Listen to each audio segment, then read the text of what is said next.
Bonjour à toutes et à tous.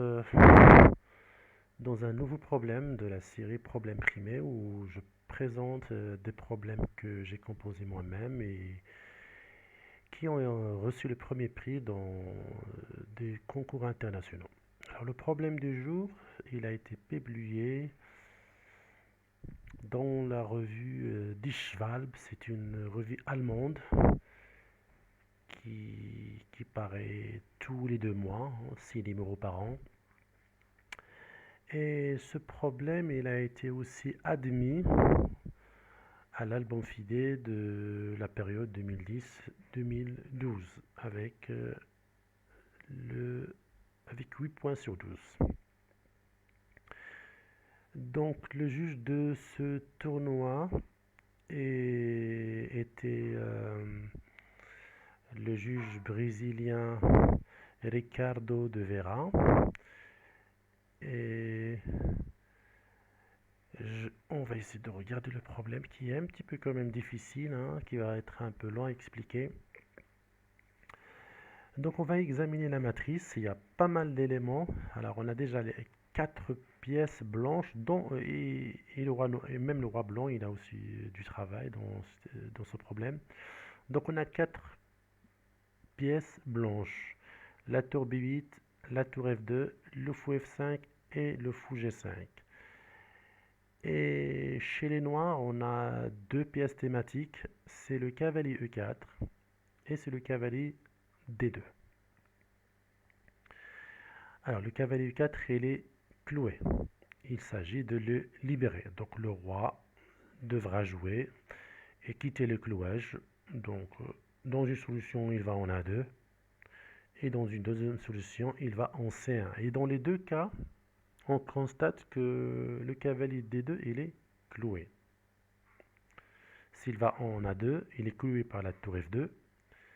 Et s'il va en C1, il est cloué par le fou G5. Voilà le départ. Donc on va examiner le premier coup. Roi C1. Donc roi C1, la pièce candidate pour faire mat, c'est la tour B8. Du coup, le roi doit jouer. Mais de toute façon, dans les deux cas, le roi blanc, il est dans l'obligation de jouer. Alors, qu'est-ce qu'il va faire le roi blanc? Est-ce qu'il va prendre la tour en C8 ou il va en A8? S'il prend la tour C8, le fou F5, il est cloué. Si le roi va en A8, la tour B8, elle est clouée. Alors nous, on a besoin que la tour B8 mate en B1. Et le fou, on n'en a pas besoin. Du coup, le coup qu'il faut jouer, c'est roi prend C8. Roi prend C8. Et là encore, on a encore une complication. Il faut que le cavalier E4 joue pour qu'on puisse faire tour B1 mat. Alors, le cavalier, il n'a que 2 coups.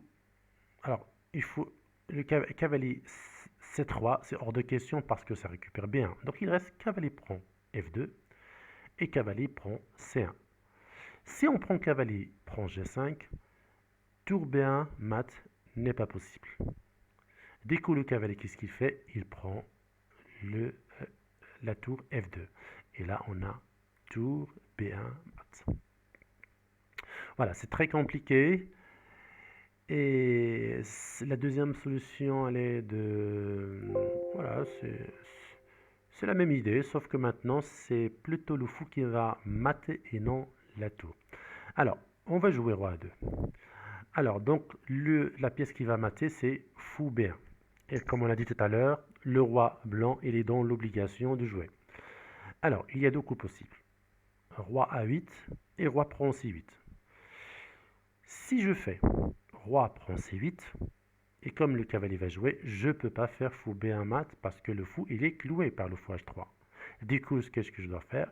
Je joue roi A8, et c'est pas grave, c'est la tour B8, elle est clouée.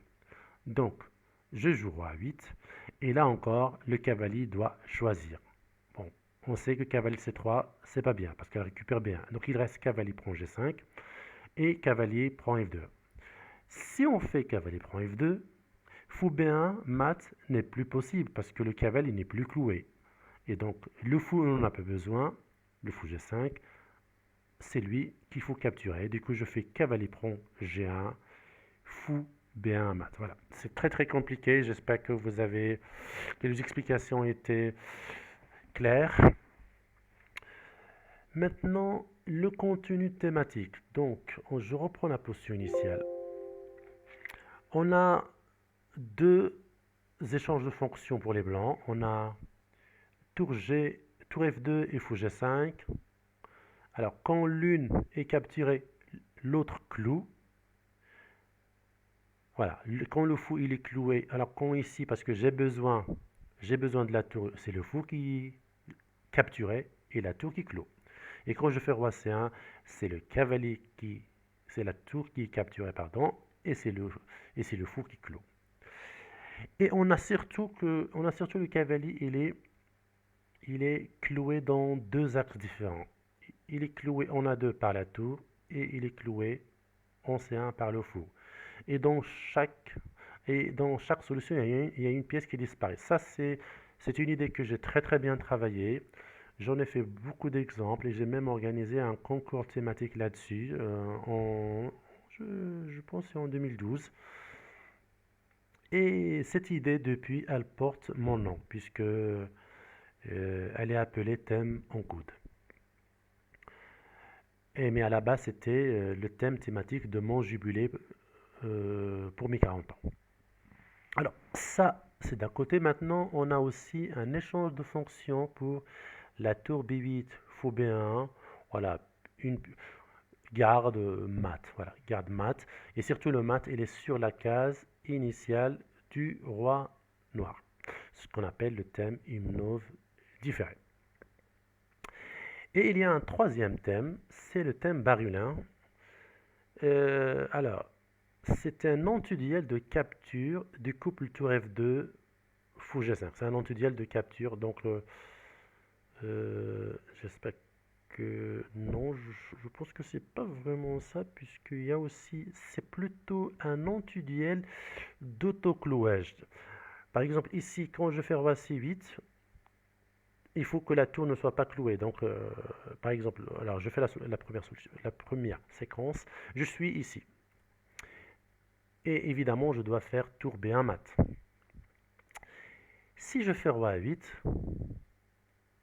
je ne peux pas mater. Donc du coup, je dois plutôt déclouer cette tour-là et laisser ce fou-là cloué. Et dans la deuxième solution, lorsqu'il faut roi A2, je dois mater avec le fou B1. Du coup, la tour, j'en ai pas besoin. Donc je fais roi A8 et tant pis si elle reste clouée. Mais ce fou-là, le fou F5, il faut qu'il soit décloué. Donc c'est un antiduel de clouage ou d'autoclouage, on peut dire les deux. Un antiduel de clouage de deux pièces blanches. Il faut à chaque fois choisir la bonne pièce qu'on va laisser clouer et déclouer la pièce dont on a besoin. Voilà, ça c'est un peu le thème barylin. Les maths, ils sont modèles, on va vérifier. Ils sont modèles et par clouage. Donc on a les deux quoi. Modèle et par clouage. Voilà. Et ici, le deuxième, on a modèle et par clouage. Et donc je répète un petit peu pour finir, pour expliquer de nouveau le thème qui porte mon nom, le thème en coude. Donc on a le cavalier D2, il est cloué dans cet axe-là par la tour, tandis que le fou, il a disparu. Et dans la première, on a le cavalier est cloué par le fou dans un axe différent, tandis que la tour a été capturée. C'est les éléments constitutifs du thème en coude. Voilà pour aujourd'hui avec ce problème très très compliqué. J'espère que vous avez bien compris l'idée. Je vous donne donc rendez-vous au prochain problème. Merci de votre attention.